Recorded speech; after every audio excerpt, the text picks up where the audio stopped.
Amir twagala okwebaza okubeera nti ofaayo nnyo okubeera nti tunulira practical components oba ebintu ebyokuba nti tukola nga tukwatako mu Busiraamu. Yes, sir. Ng'ate nga Obusiraamu bunyumirwa nnyo okukola okusinga okwogera. Okay. Omanyi nti omubaka Muhammad sallallahu alaihi wasallam yagamba nti abantu bonna tusabe nnyo Allah tusaasire mu bintu byaffe bye tukola kubanga teri agenda kuyingira jjana lwa mirimo gye. Yes, sir. Wabula buli kimu kye tukola tusaba Allah tusaasire mu kyo, tusaba Allah tusaasire mu kyo. Gobadde okimanyi lwaki omuntu bw'ayasimula tumugamba yarhamukallah? Simanyi. Tokimanyi? Simanyi. Kati njagala kujjukiza okimanyi olwaliro kikoleko ne research. Yes, sir. Okwasimula eba response ku kirwadde. Kiraga omuntu nti mulwadde. Okay. Kati buli lwayasimula scientifically okwasimula kuno agenda okwasimula akumalirize omutima guva mu kifo kyagwo. Nfuna bulungi? Mpulira.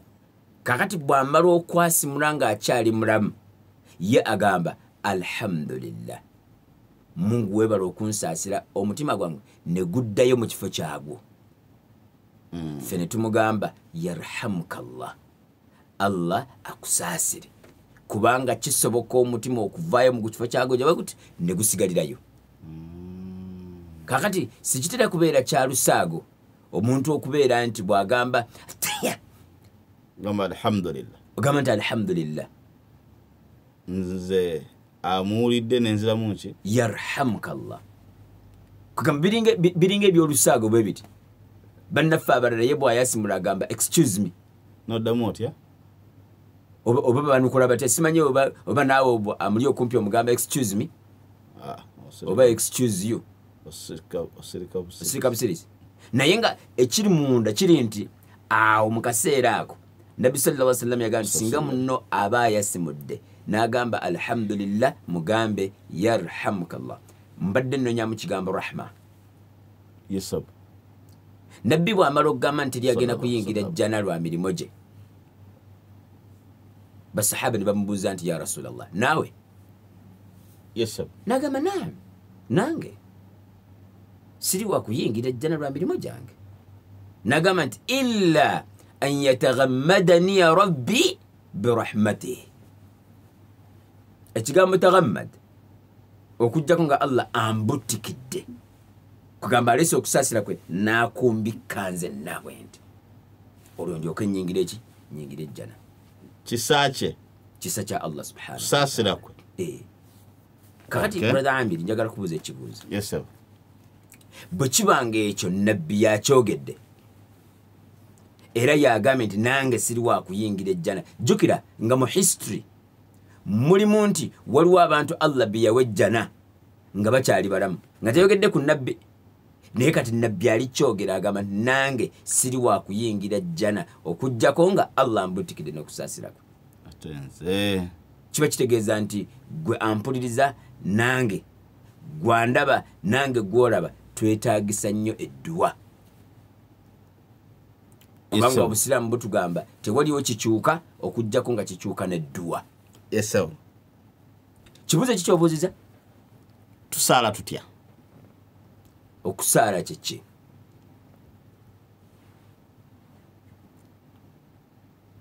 Okulomba edduwa. Okulomba edduwa. Tulomba tutya edduwa? Mu bufunze obuuza tulomba tutya edduwa? Yes, sir. Ky'obuuza edduwa? Okusaala. Swalah. Swalah. Sigimanyi. Tusaala tutya? Kakati awo ekisooka njagala kuzza ku nsonga ye Swalah. Nga tonna ngamba nti tusaala tutya, twagala kusooka kwanukula kibuuzo Swalah kye ki? Kubanga tetuyinza kutandika kusaala nga situmanyi tusaala ki. Okay. Kati Swalah kigambo kya Luwarabu.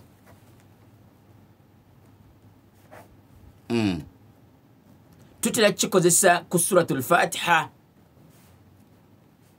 Yes sir. Bowulira omuntu agamba nti owa Amir nsomeramu esswala. Gwotandika kusoma suratul Fatiha. Era kasina kugamba nti nsomeramu esswala nonsomera suratul Fatiha awo mmanya nti oli mukugu. Nsomeramu esswala nentandika alhamdulillahi rabbil alamin. Wallahi. Aha. Kati essura eyo gye bayita suratul Fatiha bagiyita swala. Mpulira ddadde. Kati omuntu bagamba nti soko mbulire esswala gw'ogitegeera otya? Olina kugamba nti nze esswala nkimanyi nti ye suratul Fatiha. Era n'ogisoma nkuwa tiki. Lwaki? Nabi sallallahu alayhi wa sallam yagamba la salata liman lam yaqra bifatihati alkitab wa huwa ummul Qur'an. Teriyo swala gy'owulira mbu swala omuntu ng'ajogerako mbu swala eri practical omuntu gy'asobola okusaala okuggyako ng'asomye surat al-Fatiha. Kati surat al-Fatiha erimu ku mannya gaayo ga surat al-Fatiha bagiyita as-sala. Lwaki? Kubanga esswala teyimiriraawo nebalibwa nti esswala nga surat al-Fatiha terimu. Okay. Kati esswala kitegeeza surat al-Fatiha. Era surat al-Fatiha kitegeeza esswala. Okusaala tekusobola kubeerawo okuggyako nga surat al-Fatiha esomeddwa. Era bwe weeyiiyayiiya n'ogamba mbadde ensaala naye mu by'obadde osoma mu swala nga temuli surat al-Fatiha ffe tugamba nti obadde oli mu katemba. Nange yasomye suratul Bakara yonna nengimalako. Oli mu katemba. Kyevudde olaba omusiraamu yenna omupya. Yes sir. Omuntu ayinza okugamba lwaki abasiraamu abapya bwe basiramuka kye basookerako basomesa ng'ebirala tebannabisomesa? Lwaki basookera kusomesa suratul Fatiha? Kubanga kye kinyusi. Ebisigadde bijja kugobereranga naye ng'esswala eno suratul Fatiha erina kubeera muki? Mu swala. Okay. Now. Kakati esswala nkugambye ekigambo kya luki? Kya Luwarabu. Era mwe muva ekigambo eky'Oluganda. Essaala.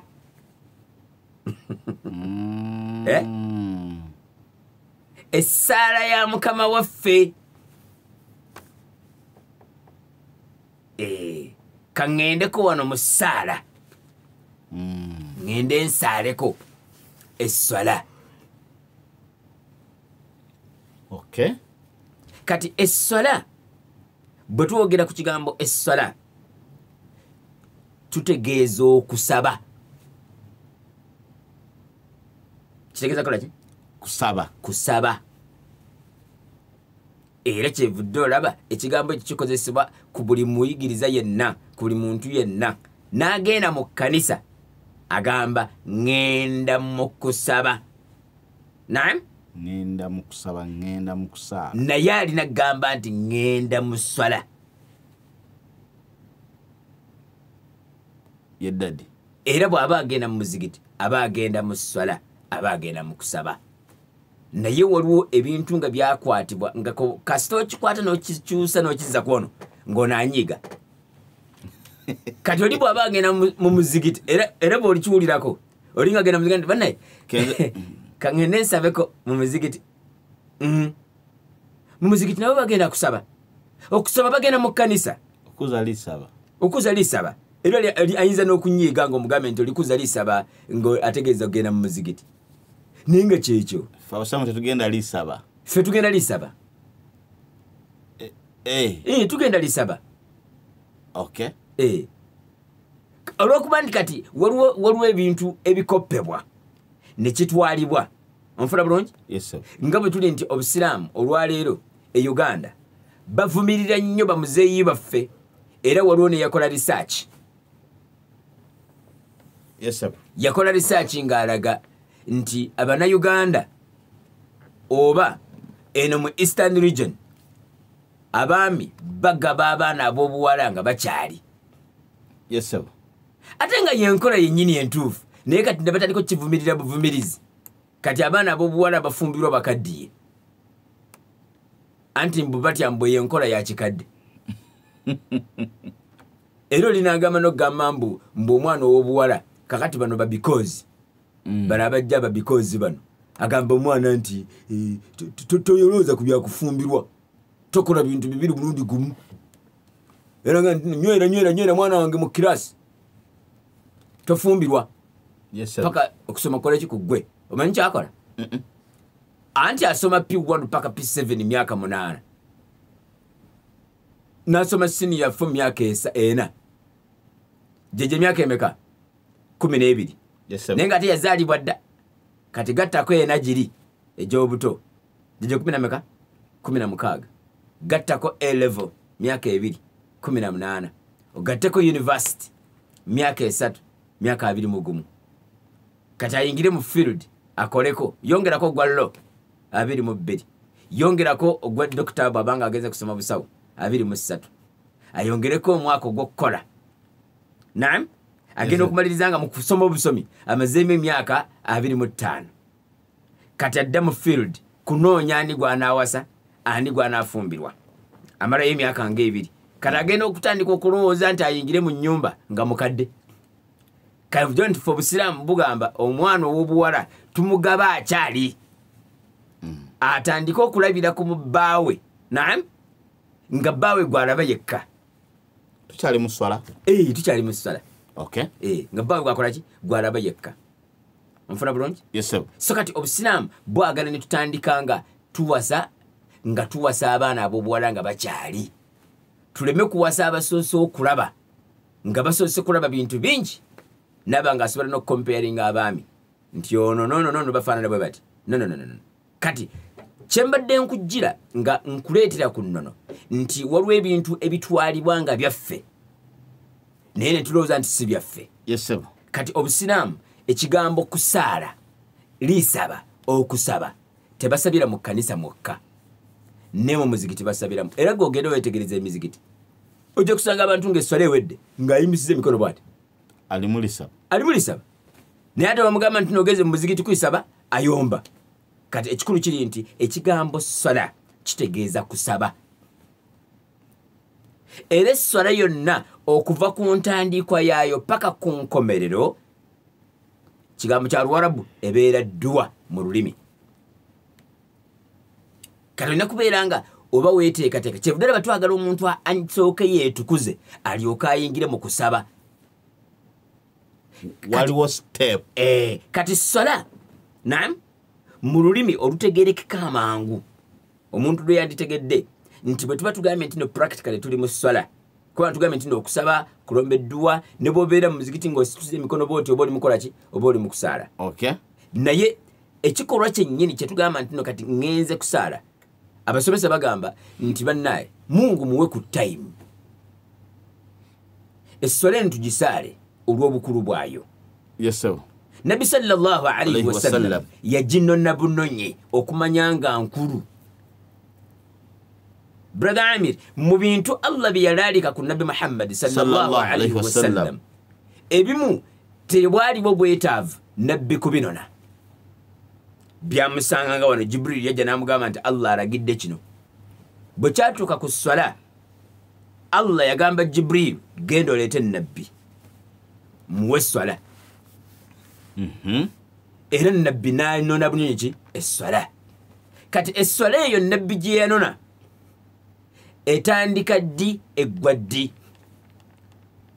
kati kwe kuvuunula ekigambo swala biba bikolwa na bigambo omulimu okusinza Allah subhanahu wa ta'ala n'okutenda nga bitandika ne takbiratul ihram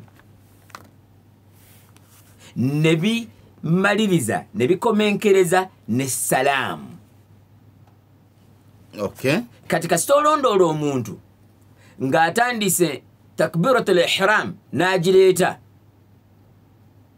n'atoola salamu ku ludda olwa ddyo n'olwa kkono ng'omanya nti essala agimaze era bw'agamba nti Allahu akbar n'asiba emikono era buli ajja bamugamba leka haja ali mu swala lindako naawe haja ali muki ali mu swala teri kimuyita mu maaso terina kyakola teri kyawuliriza era sitwagalawo mboozi awo kubanga buli lwomwogerera awo biyingira nga bemutataganya mu swala ayinza okumala dakiika nga 10 ku alfatiha nga muli mutataganya eno bwasoma alfatiha bwatuuka wakati bwawuliriza emboozi bwagiddamu bwagiwuliriza bwajanukula bweyeteekateeka engeri gyanaabagamba nga amaze swala kyevudala nti tukubiriza nnyo omusiraamu bw'aba anaasaala ava awantu awali ebidongo ave n'awali ebivuga oba awali emboozi endala era ne mu muzigiti sitwagala nnyo omuntu bw'obeera nga ozze mu muzigiti banno bali mu swala eno bw'osoma Kurani oyinza okusoma aya nga sheekha agimanyi eno bw'asaala eno bwagiwuliriza so kati omuzigiti twagala obudde bubeera obw'esswala tubuwe swala assalamu alaikum wa rahmatullah assalamu alaikum wa rahmatullah kati awo nga tubuulira omuntu haji esswala agimaze nga sinaaba omuzigiti kati awo aba agimaze kati awo emboozi eyinza okubeerawo era seeka ali okwogera ku kituuta ayinza n'ogamba nti no haji obadde ogamba ki ku nsonga eno kasita aba nga atodde ki atodde essalaamu so esswala kitegeeza ebigambo n'ebikolwa ebikolebwa okutandikira ddala ku takbiratul ihram tugambye takbiratul ihram kitegeeza takbira eyo omwanguka naam ogireetanga ng'omusirikale takbira eyo egoba shaitan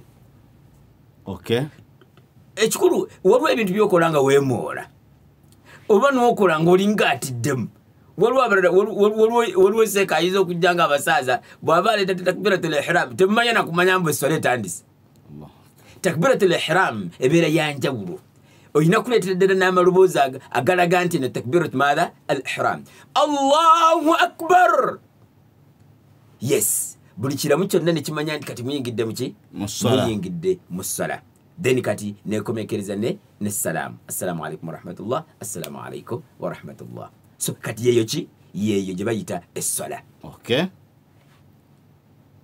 kati kyekiri ekibuzo kyobuuzizza nti tusaala tutya tusaba tutya kati tulina ebintu bye tutunuulira nga tusaala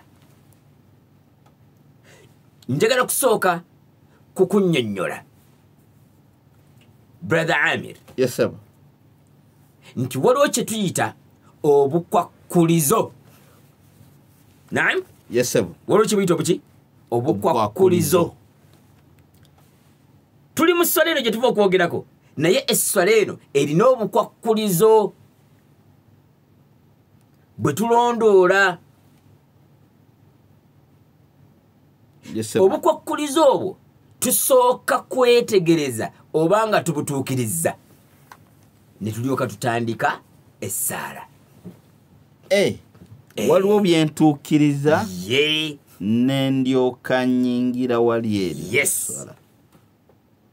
tusooka kuteekateeka nga bwolaba omufu bwe tuba tugenda muziika tetugamba mbu afudde mbu katumuziike tumuteekateeka waliwo obulombolombo owa kalica yaffe tumukola bwetutini kati naye nessala erina kye bayita obulombolombo omwana nga anaafumbirwa waliwo bingi bye tukola waliwo obulombolombo bwaffe nga tunaamufumbiza nga tunaamugaba era bano abavubuka abawuttaanyi bano abajjabuzi ne banona bulungi bakyala baffe oba bawala baffe ne babatwala butwazi bwe batyo baba batwononedde ennono era omuvubuka bw'aba agenda kukyala ewaabwe oba omuwala waliwo bingi gye byalina okutunuulira era obuuza ku jjajjaawo oba ku kitaawo n'omugamba nti no nkole ntya nga ngenda kukyala waabwe oba omuwala naam kaakati essala erina kye bayita obukwakkulizo obukwakkulizo obwo ssebo brother Amir buli mukaaga buli mukaaga akakwakkulizo akasooka bakayita taharatul nafs taharatul badan taharatul makani qabla as-salah. Yes sir. Ekisookera ddala tutukuza enniya yaffe, tutukuza omwoyo. Ekyokubiri otukuza omubiri. Ekyokusatu otukuza engoye. Ekyokuna otukuza ekifo kyetugenda okusaaliramu. Banaye tuli mu swala, tutandise olugendo lw'esswala. Ekibuuzo kiri nti tusaala tutya? Naye nga tetunnasaala tetunnayingira mu swala direct, tulina kye bayita obukwakkulizo. Obukwakkulizo tugambe buli mukaaga. Akasooka bakayita tahara, okwetukuza. Tugambe tusooka ne tucleansinga ne tutukuza omwoyo. Naam? Omwoyo gwina kubanga guba mutukuvu, tugebenkere tugenda mu swala. Tutukuza omubiri, omubiri gwina kubeera muyonjo. Tutukuza engoye, tutukuza n'ekifo kye tugenda okusaaliramu. Ako ke kalombolombo akasooka. Okay. Yes sir. Akalombolombo akakola ki? Akasooka. Kukola ki? Kwetukuza. Tahara.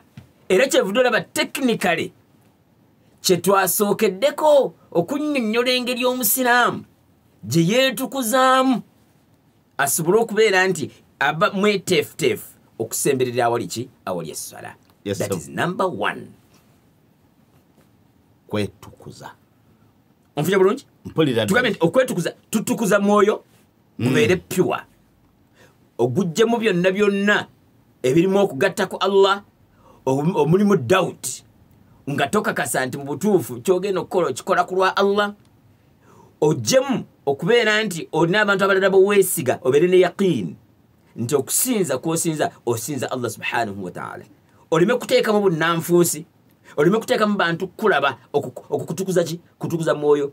Olondoola ebirwadde ebiruma omwoyo, obunnanfuusi, ensaalwa, okulabira obubi. Onfuna bulungi? Yes sir. Ebyo byonna birwadde bya muki? Bya mutima. Tusooka tulongoosa omwoyo nga tunayingira mu kimusala. Ekyokubiri tulongoosa omubiri, kweko kye bayise gusulu, okunaaba omubiri gwonna, kye bayise wuzu, okufuna wuzu ng'onaabako ebimu ku bitundu ebiri ku mubiri, kye bayise tayammumu, okuba nti okozesa osaaba enfuufu oba ettaka, dry ablution, okweteekateeka, engoye zo ziyonje, weetegeke oleme kubeera nga okyafuwaza engoye z'omubiri gwo n'ekifo kyogenda okukola ki? Kyogenda okusaaliramu. Yes sir. Ekyo bayita tahara. Akakwakkuliza ak'okubiri, sattrul awra. Sattrul awra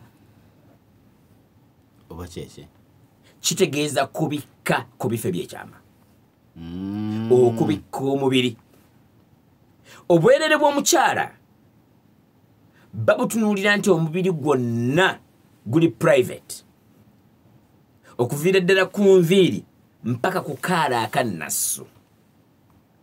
Bintu bibiri byokka bye biteekwa okubeera nti biri mu open, biri exposed, oba tubirese nga biri wabweru. Yes sir. Ebibato byombiriri n'ekyenyi wano byokka ebyo bibiri bye biteekwa okubeera nga biri wabweru byokka. Okay. Oyo mukyala.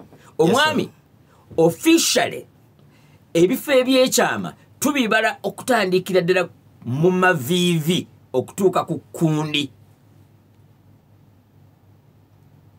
Awo babiyita bifo byakyama. Ebyo ebitundu byombi, amaviivi n'ekkundi, byombi bina kubanga bibikiddwa. Ekyo tutunuulira ku muntu atalina ngoye. Yes sir. Kasita abikkaawo aba abisse obuki? Obwerere. Era abeera mwetefutefu okuba nti asaala. Mwami n'omukyala. Omwami tonnyonnyodde. Yes. Ono mwami. Omukyala tumunyonnyodde, ono mwami. Yes sir. Era mu mbeera eyo akkirizibwa okubeera ng'asaala. Naye ekyo kikolebwa ku muntu atalina busobozi kwetuusaako byakwambala. Okukoma ku kundi. Ku kundi ne kuki? Ne ku maviivi. Wakirifuna akabiika. Okay. Osaale. Okay. Kyekisingayo obuki? Obutono. Ekisembayo obutono. Okay. Naye nga bwakuba kwebikka, tuba twagala omwami bwabanga weebikka, omubiri gwonna gubikke ebibegabega nabyo bikole ki nabyo bibikke. Naam, so ekyo kyekigambo ekyokumeka ekyokubiri. Yes, sir. Satrul awra, kakwakulizo kakubiri. Satru ki? Satrul awra. Gamba konti satru. Satru. Al awra. Al awwa. Aha, awra. Aura. Aha. Okay. Kati satru kitegeeza kubikka, awra kitegeeza bwereere. Okay. Kakwakulizo kakumeka? Kakubiri. Akakwakulizo akokusatu.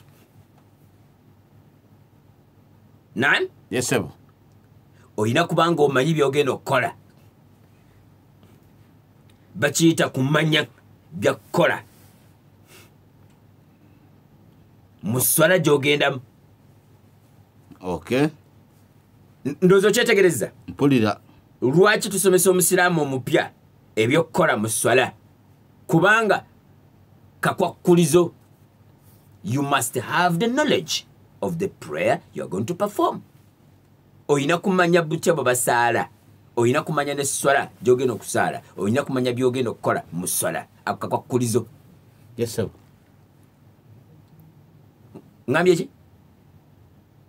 Ngambye nti akakwakulizo akokusatu oyina kukola ki? Nina kumanya. Oyina kuba ne knowledge. Oyina kuba ne ilmu. Swala biki ebyera mu swala. Ne swala yennyini nnyo gy'omanya nti swala ki? Ebyo byonna kumanya. Kumanya. Naam? Mpulira. Oyina okumanya mu swala biki ebikolebwamu nga bya tteeka, biki ebikolebwamu nga bya sunna, biki ebijoonoona esswala, biki ebitoonoona esswala, biki byonna okukoleramu nga ne bw'oba obikoze tebyonoona ki swala. Eyo bagiyita knowledge. Okay. Bakuyita kumanya swala. Kakati Ssebo Amir, muganda waffe, Mzeeyi Amir. Yes, sir. Esswala tebamala gagigwako erina percentages in terms of earning. Nga bw'olaba abantu bakola ebigezo nti waliwo afuna 0 era obeera mu swala n'osala n'okola ebikolwa n'omaliriza nga bakuwadde 0 naye ng'osadde. Sokolinde. Nembanga atasaaliddeko ddala. Nga tosaaliddeko ddala naye nga tosadde. Aye tokkirizibwa butasaala.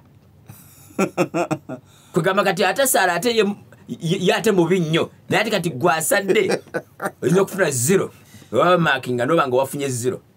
Nsinga oli atasaala. Osinga oli atasaala. Nga sina kyenfunyeemu. Ngufunye 0.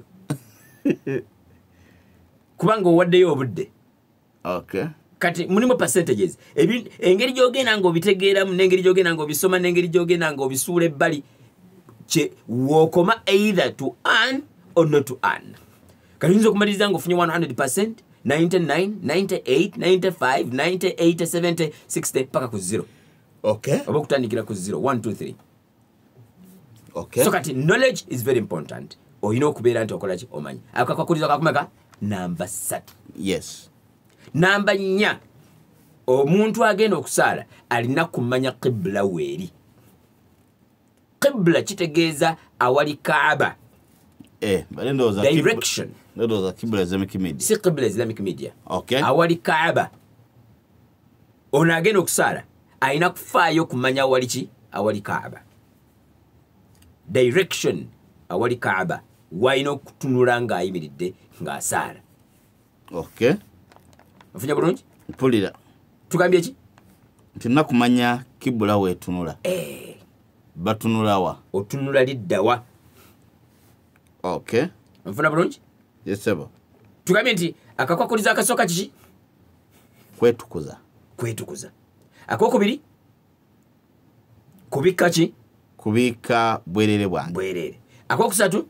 Kubeera naki? N'amagezi irimu kumanya esswala esaali bwetya. Akokuna tugambye nti kiki? Kumanya Qibla weeri. Weeri. Ekyokutaano, waqt. Obudde. Waqt kitegeeza budde. Okay. Aya nyingi ne hadithi nyingi zitunuulira esswala ng'eri mu budde. Allah buli kimu yakiteekateeka nga kinnako obuki? Obudde. Kati kya buvunaanyizibwa omusiraamu olina kumanya budde bwa swala. Era kyevudde olaba nti ovunaanwa singa obanga obudde bw'esswala obusesutudde n'obujja we bulina okubeera esswala n'ogijja we erina okubeera n'ogiteeka mu kifo ekirala. Era kyevudde olaba bakuwa chance nti esswala oyinza ozigatta. Okay. Naam? Mpulira. Oyinza ozigatta oyinza ozaawula.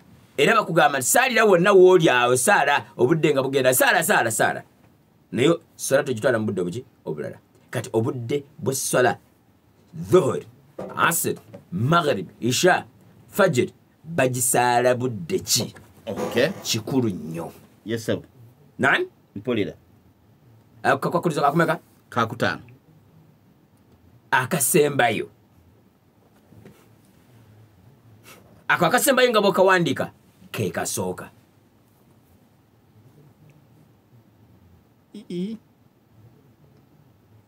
akasembayo ketusembayo nako ke kasooka anti kabuuze ke kaliwa akasooka ke kaliwa aha ye nniya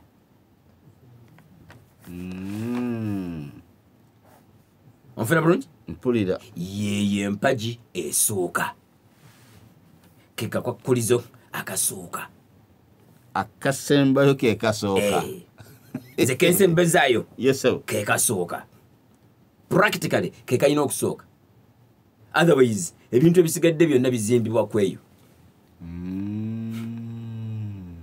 nan mpulira niya eri very important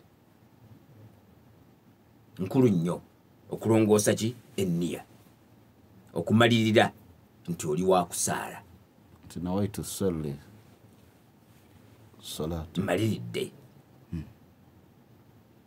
onfunya bulungi mpulira bumpitiremu obukwakuliza omukaaga sekwa tugambye akasooka nan kwetukuza nkugambye kuleeta nniya kugambye nti akensembizaayo ke kasooka anti mbadde nkugamba nti akasooka nan kwetukuza nkugambye nva kugamba nti kensembezaayo ke kasooka kati koba osookerako sekwa tugambye nti akasooka kwe kwetukuza nti naye nga sinnakuba kwetukuza mutima gwange ninakuba maliridde nti ngenda mu swala nyingi sagala kumbuzaabuza akakwakuliza akasooka